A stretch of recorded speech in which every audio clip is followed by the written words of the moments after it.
சக்தி குருவடி சரணம் திருவடி சரணம். குரு வாழ்க, பங்காரமா வாழ்க. சக்திகள் அனைவருக்கும் அன்பான வணக்கங்கள். குழந்தைங்களுக்கெல்லாம் அன்பான வணக்கங்கள். குழந்தைங்களா எப்படி இருக்கிறீங்க? நல்லா இருக்கிறீங்களா? எல்லாரும் ஆடிப்புற விழா முடிச்சிட்டு இப்ப என்ன விழாவுக்கு வரப்போறோம்? நவராத்திரி விழாவுக்கு வரப்போறோம். நவராத்திரி விழானாலே என்னன்னு எல்லாருக்குமே தெரியும். பெண்களுக்கு மிக முக்கியத்துவமான விழா. இப்ப நவராத்திரி விழா நம்ம ஆலயத்துல தொடங்க போகுது. எல்லாரும் வந்து அதுல கலந்துக்கணும். எல்லாரும் சிறப்பா செய்து எல்லாரும் அம்மாவுடைய அருளை எல்லாரும் பெறணும். இப்ப நவராத்திரி விழா எதுக்கு அம்மா கொண்டாடுறாங்கன்னா, நவராத்திரி விழாவில் அவ்வளவு சிறப்பு வாய்ந்தது. முக்கியமா அதுல வந்து லட்சாதனன்னு ஒண்ணு பண்றாங்க. லட்சாதனை எதுக்கு செய்யறாங்கன்னா, அம்மா அவங்கவுங்களோட லட்சியங்கள், ஒவ்வொருத்தவங்களும் வாழ்க்கையில ஒவ்வொரு லட்சியம் இருக்கும்ல, எல்லாரோட லட்சியமும் நிறைவேறணும், எல்லார் வாழ்க்கையும் வளம் பெறணும்னு சொல்லிட்டு லட்சாதனை ஒண்ணு வைக்கிறாங்க. அந்த லட்சாதனை போது என்ன பண்ணுவாங்க, எல்லார்கிட்டயும் வந்து பெயர் நட்சத்திரத்தெல்லாம் அவங்கவுங்க ஊரு பேரு நட்சத்திரம் அவங்களுக்கு என்ன பிரார்த்தனை அதெல்லாம் கேட்டு வாங்கிட்டு வந்து நிறைய தொண்டர்கள் உட்காந்து மந்திரம் படிப்பாங்க. சொல்லுவாங்க, ஒரு 100 பேர் உட்காந்து ஒரு 1008 மந்திரம் படிச்சா அது லட்சம் லட்சம் வாட்டி படிச்சதுக்கு சமமா. அப்ப அதனாலதான் அம்மா இதுக்கு பேர் வந்து லட்சாதிபதினு பேர் வச்சிருக்கிறாங்க. இந்த லட்சாதிபதியில பங்கு வர்றதுனால நமக்கு நிறைய பலன் கிடைக்குது. அம்மா முதல் தொடங்கும் போது அமாவாசை வேள்வியிலிருந்து தொடங்குறாங்க. அந்த வேள்வியிலிருந்து காலையில தொடங்கி அதுக்கப்புறம் என்ன செய்வாங்க, அடுத்து அகண்டம் ஏத்துவாங்க. அகண்டம் ஏத்து முடிச்ச உடனே லட்சாதனை மந்திரங்கள் படிப்பாங்க.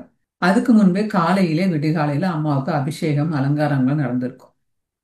நவராத்திரில முக்கியமானது வந்து அம்மா அகண்டம் ஏத்துறது, அப்புறம் லட்சாதனை, அம்மாவுடைய காப்பு, நவராத்திரி அபிஷேகம், இதெல்லாம் ரொம்ப முக்கியமானது. அதனால எல்லாத்துலயுமே இதுல ஒண்ணு பங்கு பெற்றுட்டு ஒண்ணு பங்கு பெறாமலாம் இருக்கக்கூடாது. எல்லாத்துலயுமே பங்கு பெறணும். அமாவாசை வேள்வியில குச்சி போடுறதுல இருந்து, நவராத்திரி காப்பு அலங்காரத்துல பங்கு பெறதுல இருந்து, லட்சாதன பங்கு பெறதுல இருந்து, எல்லாத்துலயுமே நம்ம முக்கூட்டு எண்ணெய் ஊத்துறதுல இருந்து எல்லாத்துலயுமே ஒவ்வொன்றுக்கும் ஒரு நிறைய பலன்கள் அம்மா வச்சிருக்கிறாங்க. இப்ப அம்மாவுடைய அருள்வாக்க பார்ப்போமா? அம்மாவுடைய அருள்வாக்கு, லட்சாதனை நடைபெறுகிற போது பயபக்தியுடன் மந்திரம் படிக்க வேண்டும். அதாவது லட்சாதனை நடைபெறுகிற போது பயபக்தியுடன் மந்திரம் படிக்க வேண்டும். சங்கல்பம் என்பது ஏதோ ஒரு சந்தர்ப்பத்திற்காக செய்யப்படுகிறது என்று அமையாமல் மற்றவர்கள் சங்கடத்தை தீர்ப்பதற்காக செய்யப்படுவது என்று கருத வேண்டும். இந்த சங்கல்பம் என்பது மத்தவங்களுடைய சங்கடத்தை தான் தீர்த்து வைக்குது. அதனால அம்மா என்ன சொல்றாங்க, பயபக்தியோட மந்திரத்தை படிக்கணும். அதுதான் நிறைய பலன் இருக்கு. அப்புறம் இன்னொரு அருள்வாக்கு அம்மா என்ன சொல்லிருக்காங்கன்னா, இன்றைய உலகத்தில் இருக்கும் பல பிரச்சனைகளை உணரவும் அதிலிருந்து உங்களை காப்பாற்றிக் கொள்ளவும் இந்த நவராத்திரி காப்பு உதவும். நவராத்திரி அகண்டத்தில் முக்கூட்டு எண்ணெயை ஊற்றி முகர்வது 3 சிக்கல்கள் தீர்வதற்கு. நவராத்திரி அன்னைக்கு அம்மா சொல்லுவாங்க, அகண்டத்துல போய் நீ 3 நாள் 5 நாள் 9 நாள் எவ்வளவுக்கு எவ்வளவு நீ அந்த எண்ணெயை முகந்து பாக்குறியோ அவ்வளவுக்கு அவ்வளவு நல்லதுன்னு சொல்றாங்க. முக்கூட்டு எண்ணெயை ஊத்துறாங்க. அடுத்தது வந்து அம்மா சொல்ற அருள்வாக்கு, அகண்டத்திற்கு கண்டத்தை நிவர்த்திக்கும் தன்மை உண்டு. நவராத்திரியில் 1 நாளோ 3 நாளோ 5 நாளோ அகண்டத்தில் சுடரை பிரித்தால் நன்மை உண்டு. அடுத்து இன்னொரு அருள்வாக்கு அம்மா நவராத்திரி பத்தி என்ன சொல்றாங்கன்னா, உலகத்திற்கு பயன் உண்டாகவும் உலகத்திற்கு ஒளி தேவை என்பதற்காகவும் மழை தேவை என்பதற்காகவும் ஆன்மீகம் வளர வேண்டும் என்பதற்காகவும் நவராத்திரி அகண்டம் ஏற்றி வைக்கப்படுகிறது. நவராத்திரி விழாவில் கலந்து கொண்டு அகண்டத்தை தரிசிப்பதனால் பில்லி சூனிய தொல்லைகள் விலகும். நவராத்திரி அகண்டம் உன் அகந்தையை அடக்கும், அமைதியை கொடுக்கும். இந்த நவராத்திரி அகண்டத்துக்கு எவ்வளவு வச்சிருக்காங்க பாத்தீங்களா? ஒரு ஒரு மனிதனை பிறவி எடுத்து எதுக்கு பிறவி எடுக்கிறான் நம்மகிட்ட இருந்து? அகந்தையால தான் நம்ம இவ்வளவு பிறவி எடுக்கிறோம். ஆணவம், இந்த ஆணவம் இருக்கிறதுனால தான் நமக்கு எல்லாமே கெட்ட குணங்கள் எல்லாமே வருது. அதனால அதான் பல பிறவி எடுத்துக்கிட்டே இருக்கிறோம். இந்த பிறவியே அழிக்கக்கூடியது இந்த நவராத்திரி ஆகட்டும். அம்மா சொல்ற அருள்வாக்க பாத்தீங்கன்னா, நம்ம தரிசிக்க தரிசிக்க நம்ம பாவங்கள் விலகும். அந்த ஜோதி தரிசனம் பார்க்க பார்க்க நம்ம பாவங்கள் விலகும். சரி, இப்ப நம்ம அம்மாவுடைய அமாவாசை வேள்வியில இருந்து வருமா? முதல்ல அம்மா வந்து அமாவாசை வேள்வி தொடங்குறாங்க. அந்த வேள்வியில வந்து இந்த புரட்டாசி அமாவாசை வந்து மகாலய அமாவாசைன்னு சொல்லுவாங்க. மகாலய பட்சம் சொல்லுவாங்க. இந்த அமாவாசைக்கு முதல் நாள் இருக்கு, அந்த 14 பிரதமையில இருந்து அமாவாசைக்கு முதல் நாள் வரைக்கும் அந்த நாள் வந்து மகாலய பட்சம்வாங்க. இந்த தினத்தன்று என்ன விசேஷம்னா, நம்ம முன்னோர்கள் எல்லாருமே வந்து பித்ருலோகத்துல இருப்பாங்க. இப்ப நமக்கெல்லாம் லீவு கிடைச்ச உடனே ஒரு நாளைக்கு பாட்டி வீட்டுக்கு போறோம், அம்மா வீட்டுக்கு போறோம், அப்பா வீட்டுக்கு போறோம், தாத்தா வீட்டுக்கு போறோன்ற மாரி இந்த பித்ருக்கள்கள்லாம் அன்னைக்குதான் கடவுள் வந்து லீவு கொடுத்து உங்களுடைய சொந்த பந்தங்கள்லாம் போய் பார்த்துட்டு வான்னு சொல்லிட்டு ஊருக்கு அனுப்பி வைப்பாராம். அந்த பித்ருலோகத்துல இருக்கிற எல்லா முன்னோர்களும் நம்ம தாத்தா பாட்டி யாரெல்லாம் நம்ம முன்னோர்கள் இறந்தாங்களோ அவங்க எல்லாம் நம்ம வீடு தேடி வருவாங்களாம். அந்த 14 நாட்களும் போன பௌர்ணமியிலிருந்து மறுநாள்ல இருந்து இந்த புரட்டாசி அமாவாசை அன்று வரைக்கும் நம்ம வீட்டில் தான் இருப்பாங்களாம். அதனால்தான் அது பேர் மகாலயபட்சம். அந்த தினத்தன்று நம்ம என்ன செய்யணும், அவங்க நினைச்சு கும்பிடணும். அவங்க கொடுத்த இந்த வாழ்க்கைக்கு நன்றி செலுத்தணும். நாம ஏதாவது தவறு செய்தா மன்னிப்பு கேட்கணும். தினம் தினம் அவங்க நினைச்சு மனக்கண்ணுல நினைச்சு அவங்க நினைச்சு விளக்கேத்தி அவங்க நினைச்சு நம்ம வழிபாடு பண்ணி நம்மளால முடிஞ்சது ஏதோ ஒரு அன்னதானம் யாருக்காவது பண்ணணும். வீட்டுல சமையல் வச்சு படைச்சிட்டு யாருக்காவது சிலருக்கு அன்னதானம் பண்ணக்குள்ள அது முன்னோர்களை சென்றடையும். அந்த புண்ணிய பலன் முன்னோர்களை சென்றடையும். அது இறுதி நாளா தான் அம்மா வந்து அமாவாசை வேலையை வந்து குச்சி போட சொல்றாங்க. நம்ம இந்த அமாவாசையில குச்சி போடுறதுனால நவராத்திரி முதல் தினம் அமாவாசை அன்று தொடங்குது. அன்னைக்கு குச்சி போடும் பொழுது என்ன செய்யணும், அம்மா என்ன சொன்னாங்க, ஒரு அருள்வாக்கு எல்லாருக்கும் ஞாபகம் இருக்குது இல்ல. என் தாய் தந்தை ஓம் சக்தி தாயே, தாயே ஆதிபராசக்தி. என் தாய் தந்தை குடும்பம் பிள்ளைகள் அனைவரும் அன்போடும் அறநெறியோடும் வாழ அன்புரிவாய் தாயே என்று வேண்டி குச்சி போடுங்கன்னு சொல்லியிருக்காங்க. 3 அவசரத்து குச்சியும் நவதானியத்தும் போடக்குள்ள இதை மாதிரி வேண்டி போடணும். இதை பற்றிய வீடியோக்கள் வந்து கொஞ்ச நாளுக்கு முன்னாடி போட்டோம். அதை வேணா உங்களுக்கு டிஸ்கிரிப்ஷன்ல கொடுப்பாங்க. திருப்பி அந்த வீடியோவை பாருங்க. அதனால என்ன பலன் சொல்லிட்டு அந்த அந்த அந்த பிரார்த்தனை, அதாவது அந்த அருள்வாக்குல என்ன பலன் நமக்கு இருக்குது, அம்மா என்ன சூக்குமா அந்த அருள்வாக்குல வச்சிருக்கான்றத அந்த பழைய வீடியோ போய் பாருங்க. அதுல உங்களுக்கு புரியும். அதே மாரி வேண்டி குச்சி போடும் பொழுது நம்ம முன்னோர்கள் வந்து நம்மளோட குச்சியை வந்து ஆடையாகவும் நாம செலுத்தும் நவதானியத்தை வந்து அவங்களுக்கு உணவாகவும் போய் சேருது. அதனால அவங்க ஆத்மா சாந்தி அடையத்துக்கு இந்த அமாவாசை வேல் வந்து மிகவும் பயனுடையதா இருக்குது. எவ்வளவு பேர் திதி கொடுக்க மாட்டாங்க, பித்ருக்கள் இன்னைக்கு கும்பிட முடியாதவங்க, எவ்வளோ பித்ரு தோஷத்தால தான் எவ்வளோ பேருக்கு வந்து வீட்டுல வந்து குழந்தைகள் பிறக்காம இருக்குது, வீட்டுல பிரச்சனைகள், கல்யாணம் ஆகாம இருக்கு, பல பிரச்சனைகள், தெய்வத்துடைய அருள் கிடைக்காம இருக்கிறதுக்கு காரணமே இந்த பித்ருக்களுடைய தோஷங்கள், பித்ரு சாபங்கள் இதெல்லாம் இருந்தா. நம்ம முன்னோர்கள் ஆத்மா சாந்தி அடையாம இருந்தா நமக்கு இதெல்லாம் நடக்கும். அதனாலதான் அம்மா வந்து ஒவ்வொரு அமாவாசைக்கு வேள்வி பண்றாங்க. அந்த வேள்வியிலேயே மகத்தான வேள்வி இந்த மகாலய அமாவாசை. இதை யாரும் தவற விடாம ஆலயத்துல வந்து குச்சி போட்டு இந்த பிரார்த்தனையை பண்ணி குச்சி போட்டு முன்னோர்கள் ஆத்மா சாந்தி அடையணும், அவங்கள ஆசீர்வாதம் கிடைக்கணும், நாங்கள் ஏதாவது தவறு செய்தா அங்க மன்னிச்சுங்கன்னு சொல்லிட்டு வேண்டி பிரார்த்தனை பண்ணி குச்சி போடுங்க. முதல் அம்மா வந்து அமாவாசை வேள்வின்னு தொடங்குறாங்க. காலையிலேயே கருவறை அம்மாவுக்கு அபிஷேகம் அலங்காரம் நடக்கும். அந்த ஃபர்ஸ்ட் நாள் தங்க கவசம் போட்டிருப்பாங்க அம்மாவுக்கு. அந்த தன்னத்தன்று நம்ம அம்மாட்ட என்ன வேண்டிக்கணும், தங்க கவசத்தை பார்த்து அங்கம்மா எங்களுக்கு உன்ன மாதிரி தங்கமான மனசை கொடுமான்னு வேண்டிக்கணும். அந்த தங்கமான மனசு இருக்கக்குள்ள மனசுல போட்டி பொறாமை இந்த கெட்ட குணங்கள்லாம் வராம நற்குணங்களோட நம்ம அகந்தையை அழிக்கிறதுக்கு இந்த தங்கமான குணம் தான் நமக்கு தேவை. அதனால தங்க கவசத்தை பார்த்தோம் நம்ம என்ன கேட்கணும், அம்மா கிட்ட அம்மா எனக்கு தங்கமான மனசை கொடுமான்னு வேண்டி பிரார்த்தனை பண்ணீங்கன்னு அந்த அபிஷேக தீர்த்தம் கொடுப்பாங்கல்ல, அபிஷேகத்தை பிரசாதத்துக்கூடிய அபிஷேக தீர்த்தம் கொடுக்குறாங்க நவராத்திரில. அந்த தீர்த்தம் ரொம்ப மகிமை வாய்ந்தது. அந்த தீர்த்தம் வந்து எத்தனையோ பேருக்கு நோய் தீர்த்து வச்சிருக்குது.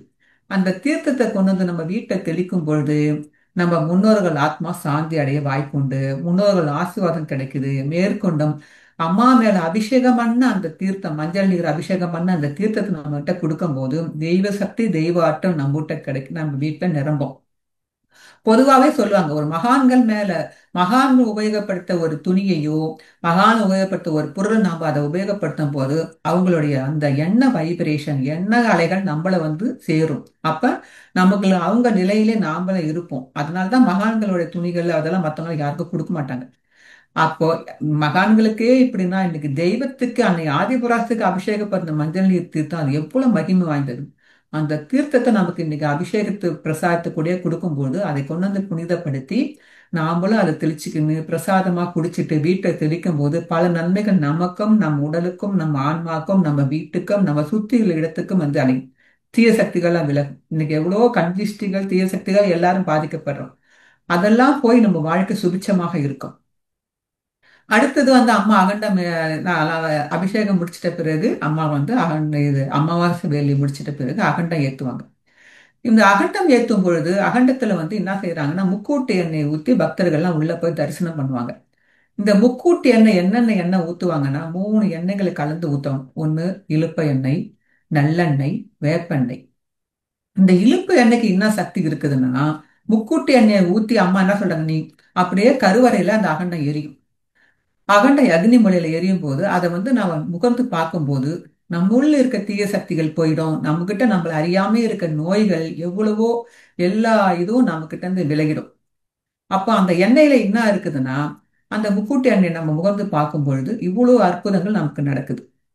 அந்த முக்கூட்டி எண்ணெயில் நல்லெண்ணெய் என்பது எவ்வளவு சக்தி வாய்ந்ததுன்னா, நல்லெண்ணெய் வந்து எல்லா தோஷத்தையும் நீக்க வல்லது நல்லெண்ணெய். அதே மாரி இலுப்பை எண்ணெய் வந்து என்னன்னா, இலுப்பை எண்ணெயில பொறுத்த வரைக்கும் அதை பயன்படுத்துற இடங்களும் சரி, பயன்படுத்துறவங்களுக்கும் பல வகையான நல்ல நிலைமையை அடைவாங்க. அப்ப அந்த இலுப்பை எண்ணெய்க்கு அவ்வளவு சக்தி இருக்குது. மேற்கொண்டு வேப்பெண்ணெய் வந்து வேப்பெண்ணெய் மருத்துவ குணம் வாய்ந்தது. வேப்பெண்ணெய் வந்து மருத்துவ குணமா இருக்கிறதுனால தான் அம்மா நிறைய மருத்துவத்துக்கெல்லாம் வேப்பெண்ணெயில பச்சை கலப்பரம் கலப்பாங்க, வேப்பெண்ணெயில மூலிகை கலந்து செய்யுங்கன்றாங்க. அந்த வேப்பெண்ணெயை கலந்து நாம நுகரும் போது நம்மள உள்ள நோய்கள் தீரும். அதே மாதிரி இழுப்பெண்ணெய் பூஜை பூஜை பண்றவங்களும் சரி, பூஜை பண்ண இடத்துக்குள்ள விருத்தி உண்டாகுமா, நல்ல விருத்தியை கொடுக்கும். நல்லெண்ணெய் வந்து என்ன செய்யும்னா எல்லா பீடைகளையும் விளக்கும் தன்மை உடையது நல்லெண்ணெய். அப்ப இந்த 3 எண்ணெயும் போட்டு அம்மா இந்த விளக்கு ஏத்தம் போல நமக்கு என்ன பண்ண தெய்வ அருள் நம்ம வீட்டுல கிடைக்கும். அதே மாதிரி குலதெய்வத்துக்கு மிக உகந்தது இந்த இலுப்பு எண்ணெய், நல்லெண்ணெய், இதெல்லாம் கலந்து நெய் கலந்து இதெல்லாம் கலந்து நம்ம விளக்கு ஏத்து கும்பிடுங்க. குலதெய்வம் சந்தோஷப்பட்டு அதுவும் நமக்கு ஆசீர்வாதம் பண்ணும். நமக்கு எல்லா செல்வங்களும் கொடுத்து தெய்வ அருள் கிட்டும். அப்ப என்ன செய்வாங்க, இந்த முக்கூட்டு எண்ணெய் வந்து எல்லாரும் என்ன பண்றாங்கன்னா ஒரு பெரிய தவறு செய்யறாங்க. மக்கள் என்ன பண்றாங்கன்னா, லைன்ல வர்றதுக்காக வேண்டி ஒரு சோம்பேறித்தனத்தினால முக்கூட்டு எண்ணெயை வந்து வாங்குற இடம் ஒண்ணு, விக்கிற இடம் ஒண்ணு இருக்குது. அதாவது எண்ணெயை வாங்கின்னு வந்து கருவறையில ஊத்துறது ஒரு இடம், கருவறையில இருந்து ஊத்துன எண்ணெயை வந்து வெளியில வந்து சேல்ஸ் பண்றாங்க. அந்த எண்ணெயை கொண்டு வந்து வாங்கின்னு வந்து பக்தர்கள் நிறைய பேர் கொண்டு வந்து ஆலயத்துல கருவறையில ஊத்துறதை நாங்க கண்ணால பாக்குறோம். தயவு செய்து அந்த தவறை யாரும் செய்யாதீங்க. ஏன்னா அந்த எண்ணெய் ஏற்கனவே இறைவனுக்கு படைக்கப்பட்டாச்சு, இறைவனுக்கு அர்ப்பணிச்சுட்டாச்சு. அந்த எண்ணெயை நீங்க வாங்கின்னு போய் வீட்டுக்கு தான் ஏத்தணும். அதை திருப்பி கொண்டு வந்து இறைவன்கிட்ட கொடுக்கலாமா? அது எவ்வளவு மகா பெரிய தப்பு பண்றோம் தெரியுமா நம்ம பக்தர்கள்? ஏன்னா லைன்ல வர்றதுக்காக வேண்டி இப்படி ஏதோ ஒரு எண்ணெயை ஊத்தணும், ஏதோ ஒண்ணு செஞ்சுட்டு போகணும்னு அப்படி நினைக்கவே கூடாது. முக்கூட்டி எண்ணெய் விற்கிறதுக்குன்னு சொல்றதுக்காகனே முக்கூட்டி எண்ணெய் ஆலயத்துல கொண்டு போய் கருவறையில ஊத்துறதுக்குன்னு தனிப்பட்ட இடத்துல சேல்ஸ் பண்றாங்க. அது இன்னும் எம்ஐஆர் சம்பளம் விற்பாங்க. அப்படி இல்லாட்டினா அந்த கோயில்ல இருந்து உள்ள நுழைவாயில்ல வரக்குள்ள தேங்காய் பழம் கடை கிட்ட சேல்ஸ் பண்ணுவாங்க. அந்த 2 இடத்துல வாங்கி தான் நம்ம வந்து ஆலயத்தை உள்ள வித்தாங்கன்னா வாங்கணும். அந்த இடத்துல வாங்கிட்டு வந்து தான் கருவறையில உள்ள எண்ணெயை ஊத்தணும். வெளியில கோயிலை விட்டு வெளியில வர இடத்துல எண்ணெய் வித்தாங்கன்னா அந்த எண்ணெய் வந்து ஆலயத்துல உள்ள வந்து கருவறையில எந்த காரணத்தை கொண்டு ஊத்தக்கூடாது. அது வந்து நம்ம வீட்டுக்கு வாங்கி போற எண்ணெய். அந்த எண்ணெய்னா எல்லாரும் ஊத்தன எண்ணெயிலே அம்மாவோட எண்ணெய் கலந்து நம்ம வீட்டுக்கு கொடுக்கக்குள்ள அது நம்ம வீட்டுல கொண்டு போய் விட்டு நம்ம வீட்டுல சுபிச்சம் வேற எண்ணெயை கொண்டு வந்து நீங்க கருவறையில ஊத்தலாமா? ஏற்கனவே இறைவனை திருவடியில அர்ப்பணிச்சாச்சு. அர்ப்பணிச்சத ஒரு பூ எடுத்து திருப்பி ஒரு வேற ஒருத்தவங்க அர்ப்பணிச்ச பூவை கொண்டு வந்து நாம வந்து நாமளும் திருப்பி அதே இடத்த பூவை எடுத்து திருப்பி எடுத்து இறைவன் காலில் திருப்படி போடுவோமா? தப்பு செய்யுமா? பண்ண மாட்டோம் இல்ல. அதே மாதிரிதான் இன்னைக்கு கோயிலை விட்டு வெளியில எந்த எண்ணெய் சேல்ஸ் பண்ணாலும் வெளியில வெளியில வர வழியில சேல்ஸ் பண்றாங்க பாருங்க. சின்ன பாட்டில் எண்ணெய், பெரிய பாட்டில் எண்ணெய் எல்லாமே நாம வீட்டுக்கு வாங்க வீட்டுல விளக்கேற்றக்கூடிய எண்ணெய். தயவு செய்து இந்த ஆண்டு யாரும் அந்த தவறு செய்யாதீர்கள். அப்போ அந்த எண்ணெய் வந்து வாங்கிட்டு போய் வெளியில வைக்கிற எண்ணெய் நம்ம கோயில்ல ஊத்துற அகண்ட எண்ணெயும் எல்லாரும் பக்தர்களும் கொண்டு அந்த ஜோதியில ஊத்துறாங்க. அந்த ஒரு அகல் மடக்கல ஊத்துறாங்க பாருங்க. அந்த எண்ணெயையும் அம்மா ஏத்தன எண்ணெயோட கலந்து வெளியில மக்களுக்காக வேண்டி வீட்டுல கொண்டு போய் அந்த விளக்கை வந்து ஏத்தணும் நம்ம. அப்ப நம்ம இந்த அகண்டத்துல விளக்கு ஏத்தக்குள்ள என்ன வாங்கின வரக்குள்ளேயே என்ன செய்யணும், அந்த முக்குட்டு எண்ணெய் வாங்கின வரக்குள்ளேயே அம்மா நினைவோடு அம்மாவோடைய மந்திரத்தை சொல்லிக்கிட்டு நாமத்தை சொல்லிக்கினே கொண்டு பயபக்தியோடு கொண்டு வந்து கருவறையில அமைதியா அவங்க எந்த நேரம் கொடுக்குறாங்களோ அந்த நேரத்திலே பயன்படுத்தி எண்ணெயை நம்ம கருவறை உள்ள போய் ஊத்துட்டு வரும்போது அன்னை ஆதிபராசக்தியின் அருளும் அவளால் ஏற்றப்பட்ட அந்த ஜோதி சுரூபமாக அம்மா அங்க இருக்கிறாங்க. அந்த ஜோதி தரிசனம் பக்கம் பண்ணும் போதும் அம்மாவுடைய அருள் நமக்கு பரிபூர்ண அருள் கிட்டுது. அப்படி ஊத்துட்டு திருப்பி நம்ம வெளியில வரக்குள்ள அம்மா பிரசாதத்தை வாங்கிட்டு எண்ணெயை பிரசாதமா நம்ம வாங்கிட்டு வந்து வீட்டுல வந்து அந்த எண்ணெயை விளக்கேற்றணும். வீட்டுல வந்து அந்த எண்ணெயை வந்து மேற்கொண்டு வேற நல்லெண்ணெயோட கலந்து, அதாவது கடையில விற்கிற 5 எண்ணெய் அந்த எண்ணெயெல்லாம் வாங்காம பியூரா நல்லெண்ணெயை வாங்கி கோயில்ல இருந்து நமக்கு வாங்கிட்டு வந்த அந்த வெளியில சேல்ஸ் பண்ற எண்ணெயை வாங்கிட்டு வந்து நல்லெண்ணெயோட கலந்து 9 இடங்கள்ல வீட்டை விளக்கேற்றணும். 9 நாளைக்கு தினமும் 9 இடங்கள்ல இரவு, அதாவது 6 மணிக்கு மேல பொழுது போயிட்ட பிறகு, இருட்டான பிறகு 6 மணியோ 6:30 மணிக்கோ அந்த இடமெல்லாம் இருண்டு போய் இருக்கிற நேரத்துல இந்த வெளி மட்டும் வீட்டுல நல்லா படரணும். பூஜை அறை, சமையல் அறை, தோட்டம், அப்புறம் நம்மளுடைய படுக்கை அறை, சாமி அறை, எந்தெந்த அறையெல்லாம் முக்கியமான சமையல் அறையில அந்த குடோனு, எந்தெந்த இடம் முக்கியமான இடம் நமக்கு தெரியுதோ அந்த கழிவறையை தவிர மற்ற எல்லா இடத்துலையும் ஒரு ஒரு அகல் விளக்க வச்சு இந்த எண்ணெயை ஊற்றி பஞ்சுத்திரி போட்டு நீங்க விளக்கேத்தக்குள்ள அந்த 9 நாட்களும் நம்ம வீட்டுல இருள் நீங்கி ஒளி கிடைக்கும். அப்படி அந்த இருள்லாம் நீங்கிட்டு ஒவ்வொரு இடங்கள்லயும் ஒளி, ரூம்ல ஒளி, அப்ப எல்லா மின் விளக்கு அமைச்சிட்டு கொஞ்ச நேரம் இந்த அகண்ட விளக்கு நம்ம ஏத்தின அந்த எண்ணெயை மட்டும் ஏத்தி வைக்கக்குள்ள வீடு பிரகாசமான அம்மாவுடைய ஒளி சூழ்ந்திருக்கிறது நம்மளால உணர முடியும். இந்த கோயில்ல இருந்து கொண்டு வந்த இந்த இந்த அகண்ட தீபத்து ஒளியை நம்ம வீட்டுல படங்குள்ள எத்தனை வீட்டுல தீய சக்திகள் போயிருக்கு தெரியுமா? அந்த அந்த எண்ணெய் நம்ம இழுப்ப எண்ணெய், நல்லெண்ணெய், இந்த எண்ணெய்கள்லாம் சேர்ந்து அவ்வளவு சுபிச்ச உண்டா கடவுள் அருள் அந்த இடத்துல வரும்பொழுது தீய சக்திகள் போய், கந்திஷ்டிகள் போய் அந்த குடும்பத்துல எவ்வளோ பேருக்கு நன்மை நடந்துக்குது. அதனால எல்லாரும் வெளியில சேல்ஸ் பண்ற எண்ணெயை வாங்கி வந்து வீட்டுல விளக்கேத்தி 9 நாளும் விளக்கேத்தி வழிபாடு பண்ணி கும்பிடுங்க. அதே மாதிரி நவராத்திரி தினத்துல அம்மா சொல்றாங்க, ஒவ்வொரு நாளும் வீட்டுல ஆலயத்துல தொண்டு செய்யறவங்க ஆலயத்துல வழிபாடு பண்ணுங்க. வீட்டுல தொண்டு செய்யறவங்க ஒவ்வொருத்தரும், வீட்டுல இருக்கிறவங்க ஒவ்வொருத்தரும் காலை மாலை 2 வேளை விளக்கேத்தி உங்களால முடிஞ்ச நைவேத்திய பிரசாதம் என்ன வைக்கிறீங்களோ அம்மா, அது நவராத்திரி விசேஷம். ஒவ்வொரு நாளைக்கு ஒவ்வொரு சுண்டல் வச்சு படைக்கலாம், ஒவ்வொரு நாளைக்கு ஒவ்வொரு சாப்பாடு செய்து வச்சு படைக்கலாம், ஒவ்வொரு வகையான பழம் வைத்து உங்க சக்திக்கேற்ப, உங்களை வசதிக்கேற்ப நீங்க என்ன செய்தாலும் அங்க மனம் தான் முக்கியம், தெரியுங்களா? பக்தி தான் முக்கியம். அதை பிரதானமா பக்தியை வச்சு காலை மாலை 2 வேளையும் முடிஞ்ச 1008 மந்திரங்களை படிச்சு வழிபாடு பண்ணது மிகவும் சிறப்பானது நவராத்திரி நாட்கள்ல. ஏன்னா அப்போ அந்த நேரம் நீங்க விளக்கேத்து கும்பிடும் பொழுது அம்மாவுடைய பரிபூர்ண அருள் கிடைக்கும். 9 இடங்கள்ல 9 நாட்களும் நவராத்திரி முடிகிற வரைக்கும், 9 நாளோ 10 நாளோ 11 நாள், அமாவாசை கணக்குக்குள்ள 10 11 நாள் வந்துடும் நமக்கு இந்த விஜயதசமி வரைக்கும். அமாவாசை தொடங்கி விஜயதசமி வரைக்கும் ஒவ்வொரு நாளும் வீட்டில் 9 நாட்களும் ஒவ்வொரு இடத்துல விளக்கேத்தி அம்மாவை நினைச்சு நீங்க வழிபாடு பண்ணி அந்த தீபத்தை தொட்டு கண்ணுல ஒத்திக்க கூட அம்மாவுடைய பரிபூர்ண அருள் நம்ம வீட்டுல எல்லாருக்கும் கிடைக்கும். அது செய்யுங்க. அடுத்து நவராத்திரில அம்மா முக்கூட்டி எண்ணெய் ஊத்தி ஒவ்வொரு நாளும் நம்ம நல்லா கருவறையில போய் கருவறையில இருந்து ஒரு பொருள் கொண்டு வந்தாலே அவ்வளவு மகிமை வாய்ந்தது. இப்ப கருவறை அம்மா எதிர்க்க 24 மணி நேரம் அந்த விளக்கு ஜோதி எரியக்குள்ள அந்த எண்ணெயை கொண்டு வந்து நம்ம வீட்டுல ஏத்தும் போது எவ்வளவு மகிமை வாய்ந்தது பாத்தீங்களா? அதனால சக்திகள் எல்லோரும் நவராத்திரிக்கு கலந்து முக்கூட்டு எண்ணெயில கோயில் ஆலயத்துல ஊத்துற எண்ணெயா, கருவறைக்கு ஊத்துற எண்ணெயா இதுன்னு கேட்டு வாங்கின்னு கருவறையில ஊத்திட்டு இந்த எண்ணெய் வீட்டுக்கு வாங்கி போனோமான்னு கேட்டு விசாரிச்சு வாங்கிட்டு போயிட்டு அதை வீட்டுக்கு கொண்டு போங்க. கருவறையில ஊத்துற எண்ணெய் எதுன்னு கேட்டு வாங்கி கருவறையில ஊத்தி அம்மாவோட அருளை பெறுங்க. அடுத்து நவராத்திரி இன்னொன்னு அம்மாவுக்கு ஒவ்வொரு நாளும் ஒவ்வொரு காப்பு கட்டுவாங்க. காப்பு சுயம்பு அன்னைக்கு ஒவ்வொரு அலங்காரம், நிறைய காப்பு, வேப்பிலை காப்பு, மஞ்சள் காப்பு, துளசி காப்பு, விபூதி காப்பு, சந்தன காப்பு, குங்கும காப்பு, நவதானிய காப்பு, அப்புறம் கல்கண்டு காப்பு, இதே மாரி ஒவ்வொரு காப்பும், சிறுதானிய காப்பு, உலர்பழங்கள் காப்பு, இந்த தடவை ஜவ்வாது காப்புன்னு கூட ஒண்ணு வச்சிருக்கிறாங்க. ஜவ்வாது என்பது கடவுளுக்கு மிக உயர்ந்த பொருள், அவ்வளவு வாசனையா இருக்கும். நினைச்சு பார்க்கவே இந்த தடவை பிரமிப்பா இருக்குது. அப்போ ஒவ்வொரு காப்புக்கும் ஒவ்வொரு மகிமை உண்டு. அப்ப அந்த காப்புல முடிஞ்ச வரைக்கும் யாருக்கெல்லாம் வசதி இருக்குதோ எல்லா காப்பும் கட்டி பயன்படுத்துங்க. எந்த காப்பு நம்மளை காப்பாத்தும் நமக்கு தெரியாது. ஒரு ஒரு காப்புக்கும் ஒரு ஒரு மகிமை உண்டு. வசதி இல்லாதவங்களா இருந்தாலும் தயவு செய்து கவலைப்படாதீங்க, உங்களுக்கு வேண்டியதை அம்மா கொடுப்பாங்க. ஒரு காப்பாவது கட்டிடுங்க.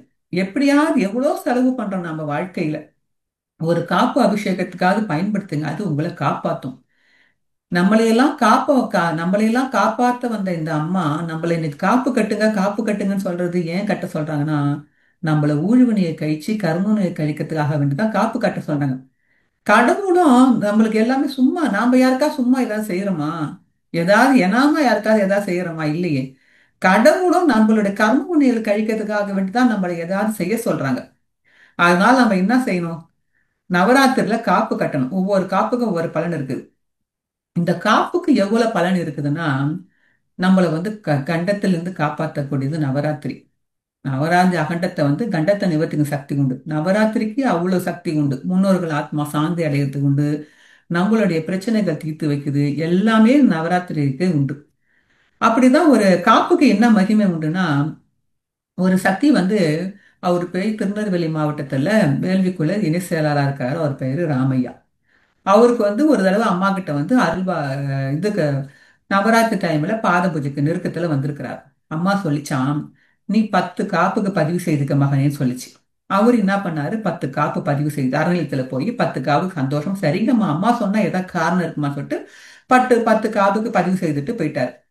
வீட்டுக்கு போய் நவராத்திரி முடிச்சு சில நாட்கள்லயே அவருக்கு செம்மையா வயிற்று வலி வந்து தாங்க முடியாம இருந்தது. அப்புறம் கொஞ்ச நாள் கழிச்சு பாத்தீங்கன்னா அவருக்கு சிறுநீரகம் சரியா பிரிய மாட்டுது. சிறுநீரகம் பிரியலையேன்னு சொல்லிட்டு திருநெல்வேலியில் இருக்கிற பெரிய டாக்டருங்களை போய் பார்த்துருக்கு ஆஸ்பத்திரி போய் பார்த்ததுல அந்த டாக்டருங்க பார்த்துட்டு டெஸ்ட் பண்ணி பார்த்ததுல உங்களுக்கு சிறுநீரகத்துல கல் இல்லைங்க, ஆனா அடப்பு இருக்குது. அதனால தான் உங்க சிறுநீரகம் பிரியத்துக்கு வந்து ஏதோ வந்து தடங்கள் இருக்கிறதுனால உங்களால சிறுநீரகத்தை சரியா பிரிய முடிய மாட்டேது, அதனால உங்களுக்கு வலி இருக்குது. இதுக்கு வந்து டெஸ்ட் பண்ணி பார்த்ததுல சிறுநீரகம் போற பாதையில ஒரு சதை வளர்ந்துருக்குது. அதனால அந்த சதை எடுக்கிற அந்த பாதையை செய்து ஆபரேஷன் பண்ண வேணாம், அது ரொம்ப நல்லது கிடையாது. அதனால அந்த சிறுநீரகம் பாதையை வந்து மாத்தி விட்டுட்டு மாற்று ஆபரேஷன் பண்ணோம்னா, பாதையை மாற்று ஆபரேஷன் பண்ணிட்டோம்னா அது வந்து உங்களுக்கு நல்ல பாதுகாப்பானதுங்க, உங்களுக்கு ஆபரேஷன் தான் பண்ணி ஆகணுங்கன்னு சொல்லிட்டாங்க. இவர் என்னடா இவர் ஆபரேஷன் பண்ண சொல்லிட்டாங்களேன்னு சொல்லிட்டு பயந்துட்டு வீட்டுக்கு வந்துட்டு என்ன பண்ணிருக்காருன்னா, நவராத்திரிக்கு 10 காப்பு கட்ட சொல்லிச்சு பாருங்க, அந்த காப்பு பிரசாதம் இருக்குதுல்ல, அந்த 10 காப்பு பிரசாதிக்கு நல்லா பிசைஞ்சு ஒண்ணா ஆக்கி வயிற்று அந்த சிறுநீரக பை இருக்கிற வயிற்று அடிப்பகுதிக்குள்ள ஒரு 10 மாரி போட்டுட்டார். 10 மாரி போட்டுட்டு அப்புறமேட்டா என்ன பண்ணாரு, முக்கூட்டு எண்ணெய் நம்ம கோயில்ல இருந்து வாங்கிட்டு வந்தோம்ல, முக்கூட்டு எண்ணெய் உடம்பெல்லாம் தடவி விட்டுட்டு குளிச்சுட்டார். அப்புறம் பாத்தீங்கன்னா அந்த நைட்டு கொஞ்ச நேரம் சென்னுட்டு அவருக்கு செமையா வயிற்று வலி ஆரம்பிச்சுக்குது. வயிற்று வலி முடிச்சிட்ட பிறகு தாங்க முடியல. அவங்க வீட்டுல மனைவி பிள்ளைகள் மருமகள்லாம் எழுப்பி சொல்றாரு, நான் உயிரோட கண்டிப்பா இருக்க மாட்டேன், நான் என் நிலைமையை பார்த்தா நான் செத்துருவேன் பிறகு, அதனால யார் யாரு என்னென்ன செய்யணும்னு சொல்லிட்டு அவங்க வீட்டுக்கு வேண்டியதெல்லாம் சொல்லி கொடுத்துட்டு எல்லாத்தையும் கண்டிப்பா நான் இறந்துடுவேன்னு சொல்லியிருக்கிறார். அந்த நேரம் பார்த்து மறுநாள் வந்து அவங்களுடைய சொந்த உறவு நெருங்கிய உறவுக்காரங்க வந்து அம்மாட்ட பாத பூஜைக்கு போயிருக்காங்க. பாத பூஜைக்கு போனப்ப அம்மா சொன்னாங்களாம், அவர் இது மாதிரி சொல்லியிருக்காரு, அவருக்கு ராமையா அவருக்கு வந்து சிறுநீரகம் பை வேலை செய்யறேன்னு சொல்றாங்கம்மா, சிறுநீரகம் அவருக்கு போக மாட்டுதுமா, ரொம்ப கஷ்டப்படுறாருமான்னு சொல்லியிருக்காரு. அம்மா நான் தான் அவன் உயிரை அப்பயே காப்பாத்தி கொடுத்துட்டேனே, அவன் உயிரை காப்பாத்தி கொடுத்துட்டேன், ஒன்றும் பயப்பட வேணான்னு சொல்லு போ, வெறுமனே டாக்டர் கிட்ட போய் சிறுநீரக பிரியத்துக்கு மட்டும் மருத்துவம் பார்த்துக்க சொல்லுன்னு சொல்லிட்டாரு. யாரு அம்மா சொல்லிட்டாங்க.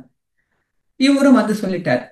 அப்புறம் என்ன ஆச்சு, மறுநாள் வந்து இவர் வந்து என்ன பண்ணிக்கிறாரு, டாக்டர் கிட்ட போயிருக்காரு. டாக்டர் வந்து இவனுக்கு இந்த டேட்டுக்கு வாங்க, உங்களுக்கு ஆபரேஷன் பண்ணி சிறுநீரக மாற்று பையை மாத்தவே மாற்று வழியை செஞ்சு கொடுத்துரும், ஆபரேஷன் பண்ணிடுங்கன்னு சொல்லிட்டாங்க. டாக்டர் டேட்டும் ஃபிக்ஸ் பண்ணிட்டார். அவர் நாளைக்கு ஆஸ்பத்திரிக்கு போறேன்னா முதல் நாள் என்ன பண்ணிக்கிறார், நைட்டு வந்து வயிற்று வலிக்குதுன்னு சொல்லிட்டு பாத்ரூம் போயிருக்கிறார். சிறுநீரகம் கழிக்க போனப்ப சிறுநீரகத்தோடைய 2 மில்லிமீட்டர் சைஸ்ல ஒரு சதை துண்டு வந்து சிறுநீரகத்து அந்த வழியா வந்து அந்த துவாரம் வழியா வெளியில வந்திருக்குது. இவரு முன்னாலுமே புத்திசாலித்தனமா அந்த சிறுநீரகத்தை ஒரு கிண்ணத்துல புடிச்சிருக்கிறார். ஒரு கிண்ணத்துல புடிச்ச உடனே பார்த்தா அதுல 2 மில்லிமீட்டர் சைஸுக்கு ஒரு சதை இருக்குது. உடனே மறுநாள் டாக்டர் வீட்டுக்கு போய் அந்த கிண்ணத்தோட அந்த சிறுநீரகத்தையும் கொண்டு போய் அந்த சதையும் கொண்டு போய் காட்டியிருக்கிறார். அதை பார்த்த டாக்டருங்க ரொம்ப ஆச்சரியப்பட்டுட்டாங்க, இது சாத்தியமே கிடையாதுங்க, எப்படிங்க 2 மில்லிமீட்டர் சதை உள்ள சதை பகுதியை வெட்டி ஆபரேஷன் பண்ண முடியாது சொன்னதுனால தான் நாங்க வந்து உங்களுக்கு மாற்று வழியை செய்யறோம்னு சொல்லியிருந்தோம். இந்த சிறுநீரக துவாரம் வழியா அந்த சின்ன துவாரம் வழியா இந்த சதை எப்படி வெளியே வந்திருக்கும், இது வெளியே வர சாத்தியமே கிடையாதுங்க, ஆனா இது இப்படி வந்திருக்குதுன்னா நீங்க எந்த சாமியை கும்பிடுறீங்கன்னு தெரியல, நீங்க செய்த சாமி தான் இந்த மிராக்கள் பண்ணிக்குதுங்கன்னு சொன்னாங்களாம்.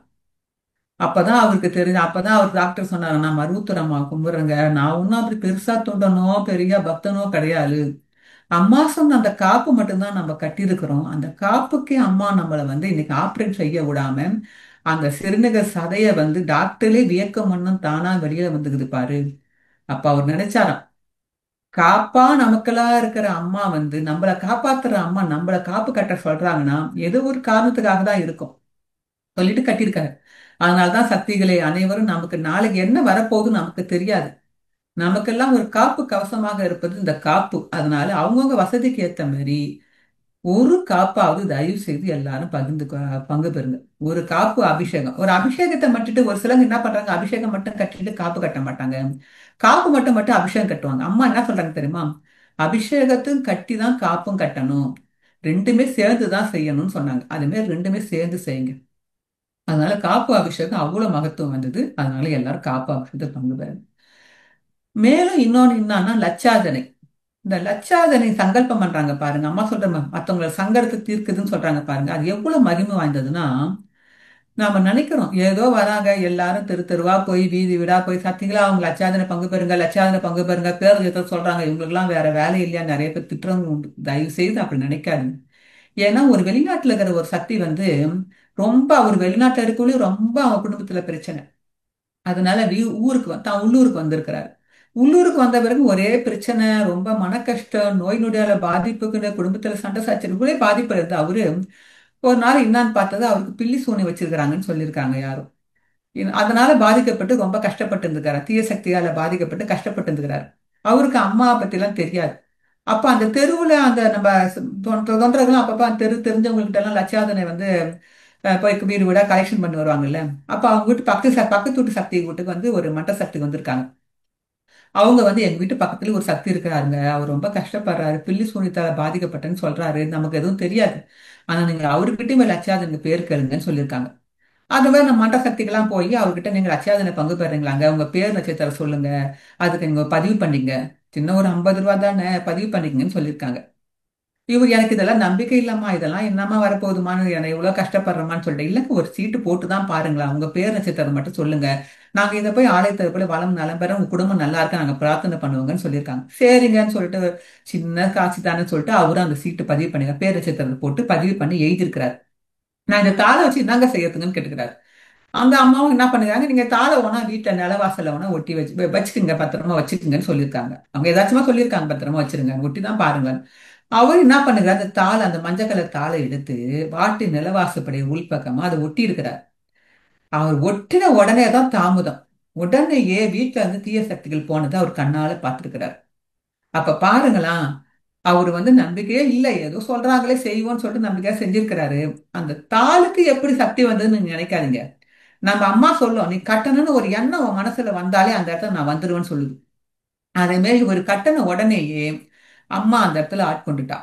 தெரியுதுங்களா, லட்சாதனை பங்கு பெறணும்னு சொல்லி எண்ணம் வந்து அதை கட்டண உடனேயே அம்மாவுடைய அருள் அந்த இடத்துல கிடைச்சிருச்சு. அதுதான் அந்த இடத்துல நிச்சயம். அந்த தாளோடையே அம்மா இல்லை, அந்த தாளோடையே அந்த செவ்வாட சக்திகளோடையே அந்த லட்சாதனை பேப்பரோடையே அம்மா உலா வராங்கன்றது தான் நிச்சயம். அந்த தாளை வாங்கின்னு வந்து அதில் ஒட்ட லட்சாதனை பங்கு பெற்ற உடனேயே அவங்க வீட்டுல தீய சக்தி போச்சுன்னா அந்த லட்சாதனை வந்து பங்கு பெறது எவ்வளவு மகிமை வாய்ந்தது பாத்தீங்களா. அப்ப லட்சாதனை சீட்டு அவ்வளவு மகிமை வாய்ந்தது. லட்சாதனை அவ்வளவு மகிமை வாய்ந்தது. நாங்க செய்யற சங்கல்பம் வந்து நம்ம சங்கத்துக்கு தீர்த்துரும். அதே மாதிரி ஒரு சக்தி வந்து தோல்வியாதால ரொம்ப கஷ்டப்பட்டு இருந்தார். ஏன்னா அவர் ரொம்ப வருஷம் டாக்டர்கிட்ட பாட்டு ட்ரீட்மெண்ட் எடுத்து அவரால் அந்த தோல் வியாதியை வச்சுக்கின்னு அரிச்சு சொரிஞ்சுக்கினே இருப்பாராம், ஒன்றும் செய்ய முடியாது, எந்த வேலையும் செய்ய முடியாதாம், ரொம்ப கஷ்டப்பட்டு இருக்கிறார். அப்போ அவரு ரொம்ப கஷ்டப்பட்டு இருந்தப்ப அவருக்கு தெரிஞ்ச சக்தி ஒருத்தவங்க சொன்னாங்களா, சக்தி நீங்க வந்து கொஞ்சம் தொண்டு செய்றீங்க, என்னால தொண்டு கூட செய்ய முடியாதம்மா, நான் தான் சொரிஞ்சுக்கிட்டே இருப்போமா, என்னால முடியவே முடியாதுமான்னு சொன்னாராம். அப்ப அந்த சக்தி சொன்னாங்க, நீங்க ஒண்ணும் செய்ய வேணாம் சக்தி, வீடு வீடா போய் அந்த ஒரு தெருவுல போய் ஒரு ஊர் சார், அந்த ஊர்ல போய் கொஞ்சம் வீடு வீடா போய் லட்சாதனை மட்டும் கலெக்ஷன் பண்ணி வந்துருங்க, வேற ஒண்ணும் செய்ய வேணாங்க நாங்க. சரிங்க சொல்லிட்டு கம்பல் பண்றாங்கன்னு சொல்லிட்டு இவரு என்ன செஞ்சாரு, அந்த நோட்டீஸ் புக்கை வாங்கிட்டு போய் ஒரு ஒரு ஒரு ஒரு வீடா போய் அந்த தெருவில் இருக்கிற வீட்டா, நீங்க மருவத்தூர் கோயில் நவராத்திரிக்கு லட்சாதன பங்கு பெறுறீங்களா, பங்கு பெறுங்களா, உங்க பேர் நட்சத்திரம் கொடுங்க, வீட்டுல இருக்கிற பேர் நட்சத்திரம் கொடுங்கன்னு சொல்லியிருக்காங்க. அதே மாதிரி எல்லாத்தையும் அந்த புக்கு நிறைய அவர் சேல்ஸ் பண்ணி கொண்டு வந்து கொடுத்துருக்காரு. லட்சாதனை சீட்டு பங்கு பெற்று கொண்டு வந்து கொடுத்துருக்காரு. அவருக்கு எல்லாத்தையும் கொண்டு வந்து கொடுத்துட்டு மாலை காலையில இருந்து மாலை வரைக்கும் செஞ்சிருக்காரு. மாலை நான் வீட்டுக்கு போயிட்டு பாத்ரூம்ல குளிக்கலான்னு போய் அவர் சட்டைகள்லாம் கழட்டிட்டு குளிக்க போயிருக்கிறார் பாருங்க. அந்த உடம்புல இருந்த தோல்வியாதி பரிபூர்ணமா குணமாயிடுச்சுங்களாம். அவரால் ஒண்ணுமே நான் நம்பவே முடியல. எவ்வளோ மருந்து எடுத்து எவ்வளோ டாக்டர் வருஷ கணக்கில் இருந்த இந்த நோய் வந்து ஒரு ஒரு வீடு வீடா போய் லட்சாதனை போய் நான் கலெக்ஷன் பண்ண வந்ததுலயே அவங்கவுங்களும் ஊக்குவிச்சு லட்சாதனை அப்ப அவங்கவுங்க வீட்டு சங்கடத்தையும் தீர்த்து வைக்கிறாரு இல்ல. எவ்வளவு வீட்டு பிரச்சனையை அதை சங்கல்பம் பண்ற போல தீர்த்து வைக்கப்படுது, அதுக்கு அவர் கருவியா பயன்பட்டு இருக்கிறாருல்ல. அப்ப அவருடைய சங்கடத்தை அம்மா தீர்த்து வச்சுட்டாங்க. அப்படியே அந்த தோல்வியாவது குணமாகி பரிபூர்ணமா நல்லா ஆயிட்டாங்களாம். அப்பதான் அவருக்கு தெரிஞ்சது, ஓ லட்சாதனை இவ்வளவு மகிமை வாய்ந்ததான்னு தெரிஞ்சுக்கின்னு அதுல இருந்து அந்த தொண்டை தவறாம செய்து வந்து நிற்கிறார். அப்ப இந்த லட்சாதனை எவ்வளவு மகிமை வாய்ந்தது பாத்தீங்களா. மேலும் இன்னொரு சக்தி வந்து அம்மாவுடைய தொண்டை. அவங்க வீட்டுல வந்து நெருங்கிய சொந்தத்தோடைய கணவர் வந்து நெருங்கிய சொந்தத்தோடைய கணவர் வந்து ஏதோ ஒரு மன கஷ்டத்துல தற்கொலை பண்ணி இறந்துட்டார். தற்கொலை பண்ணி இறந்துட்ட பிறகு அதுல அந்த தற்கொலை பண்ணி இறந்தாலே ஆத்மா ஆவி அலைஞ்சிக்கிட்டே இருக்கும் தானே, ஆவி உலகத்துக்கு தானே போயிடும். ஒரு சில ஆத்மாக்கள் காத்துல அலைஞ்சிக்கிட்டே இருக்குன்னு சொல்லுவாங்க. அதே மாதிரி இந்த இவருடைய ஆத்மா வந்து இவர் அலைஞ்சின்னு இருக்கக்குள்ள ஆவி உலகத்துல கூட இவருடைய ஆத்மா சேர்க்க மாட்டேன்னு சொல்லிடுச்சுங்களா, அந்த ஆவி என்கிட்ட வராதுன்னு சொல்லிடுச்சுங்களா. இவர் வந்து ஆவியா எங்க பார்த்தாலும் அலைஞ்சிக்கின்னு இவருக்கு நிம்மதி அமைதி இல்லாம இருந்திருக்கிறாரு. இந்த செவ்வாழை சக்தி வந்து நல்ல தொண்டர். இவங்களுடைய கண்ணுக்கு தெரியுது. அவர் வந்து அந்த நம்ம ஆலயத்திலேயே ஒரு பக்கம் அந்த தாத்தா சமாதிலாம் தாண்டி அந்த பக்கம் அவங்க வந்து தொண்டு செய்து வேள்வி தொண்டு செய்து இருக்குல்ல, அவங்ககிட்ட வந்து அப்போ வந்து அந்த ஆவி வந்து அழுகுதான். அந்த ஆத்மா வந்து அழுகுதான். எனக்கு வந்து உங்க அடிகளார்கிட்ட சொல்லி எனக்கு மோட்சம் கொடுக்க சொல்லுங்க. என்னை வந்து ஆவி உலகத்துல கூட என்னை சேர்க்க மாட்டுதுங்க. என்னை அப்படியே நான் திரிஞ்சுன்னு இருக்கிறேன், நிம்மதி இல்லாம இருக்கிறேன். எனக்கு மோட்சம் கொடுக்க சொல்லுங்க, எனக்கு மோட்சம் கொடுக்க சொல்லுங்க உங்க அடிகளார்ட்ட சொல்லினா அந்த ஆவி வந்து அவங்ககிட்ட பேசுதான். இவங்க நல்லா காதுல கண்ணால பாக்குறாங்களாம், காதால கேட்கறாங்களாம்.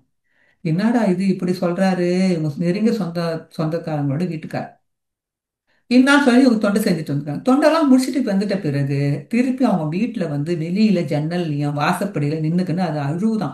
எனக்கு மோட்சத்தை கொடுக்க சொல்லுங்க, எனக்கு ஏதாவது வழி செய்ய சொல்லுங்க, எனக்கு ஏதாவது வழி சொல்லுங்கன்னு சொல்லிட்டு அந்த ஆவி பேசுறது புலம்புறது, இவங்களை வெளியில வாங்க வெளியில வாங்க இவங்களை கூப்பிடுறது எல்லாம் இவங்களுக்கு காதுல கேட்குது. அதுக்கப்புறம் இவங்க என்ன பண்ணிக்கிறாங்க, நவராத்திரி அன்னைக்கு வந்து லட்சார்ச்சனை பண்ணுவாங்க, சங்கல்பம் பண்ணுவாங்கல்ல. அதே மாதிரி லட்சார்ச்சனையில ஒரே நாள் அவங்க மாவட்ட சார்பா ஒரு ஒரு நாளைக்கு ஒவ்வொரு மாவட்டத்துக்கு ஒரு ஒரு நாள் கொடுப்பாங்கல்ல. அந்த ஒரு நாள்ல வந்து அந்த ஆத்மாவுக்கு பேச வேண்டி 9 தடவை, 9 நாளைக்கு ஒரு ஒரு தடவை இல்ல, ஒரே நாள்ல 9 தடவை, ஒரே நாள்ல 9 தடவை அந்த ஆத்மா சாந்தி அடையணும்னு சொல்லிட்டு சங்கல்பம் பண்ணியிருக்காங்க. ஓமம் சக்தியே அவர் பேர் வச்சு சொல்லி இந்த ஆத்மா சாந்தி அடைய அறிகுறிய ஓமம் சக்தியேன்னு சொல்லிட்டு 9 தடவை படிச்சிருக்காங்க. 9 தடவை படிச்சு முடிச்சுட்டு நவராத்திரி தொண்டெல்லாம் முடிச்சிட்டு அந்த சக்தி வந்து வீட்டுக்கு போயிருக்காங்க. வீட்டுக்கு போன உடனே மறுநாள்ல இருந்து அந்த இறந்த ஆத்மா வந்து அவங்க எந்த ஒரு தொந்தரவும் இல்லாம சாந்தி அடைஞ்சிருக்கு. அப்படின்னா பாருங்களா, அந்த நவராத்திரி சங்கல்பம் எவ்வளவு மகிமை வாய்ந்தது. அதனாலதான் அம்மா என்ன சொல்றாங்க, நவராஜ் சங்கல்ப மந்திரம் படிக்கக்குள்ள ஒரு முகத்தோட மனது எண்ணங்கள் சிதற விடாம பயபக்தியோட மந்திரம் படிக்கணும். நம்ம படிக்கிற மந்திரம் தான் அந்த 1008 மந்திரங்களும் 1008 மகிமை வாய்ந்தது. அதுக்கு அளப்பில்லாத பயங்கர சக்தி உண்டு. அதுக்கு அந்த மந்திர சக்தியால தான் இன்னைக்கு எல்லாரோட சங்கடங்களும் தீர்க்கப்பட்டு மக்கள் சர்வமங்கல வாழ்வு பெற்று வாழ்வு வளம் பெறதான் அம்மா அதை செய்யறாங்க. அதனால சக்திகள் நம்ம தீபம் ஒளி வந்து பாவ விமோசனம். அதனால எல்லா சக்திகளும் வந்து நவராத்திரில வந்து கலந்துக்குங்க. அமாவாசை அன்னைக்கு வந்து குச்சி போடுங்க, அகண்ட தீபத்தை தரிசனம் பண்ணுங்க, அமாவாசை அன்னைக்கு ஏத்துற அகண்டத்தை தரிசனம் பண்ணுங்க. ஒவ்வொரு நாளும் முடிஞ்ச விடுங்க அபிஷேகம் கட்டுங்க, காப்பு கட்டுங்க, அகண்டத்துல கருவறையில ஊத்தி அகண்ட எண்ணெய தீபத்தை தரிசனம் பண்ணுங்க. அகண்டத்துல உள்ள தரிசனம் பண்ண போகக்குள்ள உண்மையாலுமே லைனை வந்து ஃபாஸ்டா அனுப்புவதான் முயற்சி பண்ணுவாங்க. ஏன்னா இவங்கள மாரி எவ்வளவு பக்தர்கள் உள்ள போய் கருவறை உள்ள ஊத்தணும்னு விருப்பப்படுவாங்க. அவங்களுக்காக எல்லாரும் ஊத்தணுன்றதுக்காக வேண்டிதான் வேகமா லைன் அனுப்புறாங்க தவிர வேற எந்த காரணத்துக்காக இல்ல. நீங்களும் அவங்களுக்கோசம் எல்லாம் ஒத்துழைப்பு கொடுத்து நம்மளுடைய நோக்கம் எல்லாம் என்ன, எண்ணெய் ஊத்துறது மட்டும்தான் நம்ம நோக்கம், வேற எதையுமே பார்க்க கூடாது. அந்த கருவறை உள்ள போய் சத்தம் போடக்கூடாது. அமைதியா மௌனமா அந்த எண்ணெய் வந்து நம்மள குடும்பத்தை பிரச்சனையை தீர்க்குது, நம்ம பிரச்சனையை தீர்த்து வைக்குது, நம்ம நோய் தீர்த்து வைக்குது, நம்ம பாவத்தை தீர்த்து வைக்குது. நம்ம அகந்தைய அகந்தைய அகடக்கக்கூடியது நவராத்திரி அகண்டன்னு அம்மா சொல்றப்ப அந்த இடத்துல போய் நம்ம அகந்தையா நடக்கலாமா? நடக்கவே கூடாது. பக்தர்கள் நடக்கக்கூடாது, தொண்டர்களும் நடக்கக்கூடாது. இதை மனதில் வச்சுக்கிட்டு இந்த அகண்ட தீபத்தை நம்ம தரிசனம் பண்ணிட்டு வெளியில வந்து அம்மா கொடுக்கிற எண்ணெயை வாங்கிட்டு வந்து வீட்டுல 9 நாள் விளக்கேற்றக்குள் நம்ம வாழ்க்கை சுபிச்சம் பெறும் சக்திகளாம். அதனால அனைவரும் லட்சாதனை பங்கு பெறுங்க, காப்பு கட்டுங்க, அபிஷேகம் பண்ணுங்க. அபிஷேகத்தை அந்த வீட்டுல தெளிங்க. நவராத்திரிகளை வந்து ஒவ்வொரு நாளைக்கு ஒவ்வொரு அலங்காரம் இருக்கும். அந்த ஒவ்வொரு அலங்காரத்திலையும் ஒவ்வொரு அம்மன்கள் அலங்காரம் பண்ணக்குள்ள அந்த அம்மனே வந்து ஆதிபராசக்தி ரூபத்திலிருந்து நமக்கு எல்லா அருளும் புரியுறாங்க. அதனால அனைவரும் குருவரின் திருவருளை பெற்று நவராத்திரி அனைவரும் வந்து கலந்து நம்ம வாழ்க்கை வளம் பெற, வாழ்க்கை சுபிஞ்ச பெற அனைவரும் வாழ்க வளமுடன். ஓம் சக்தி. குருவடி சரணம், திருவடி சரணம்.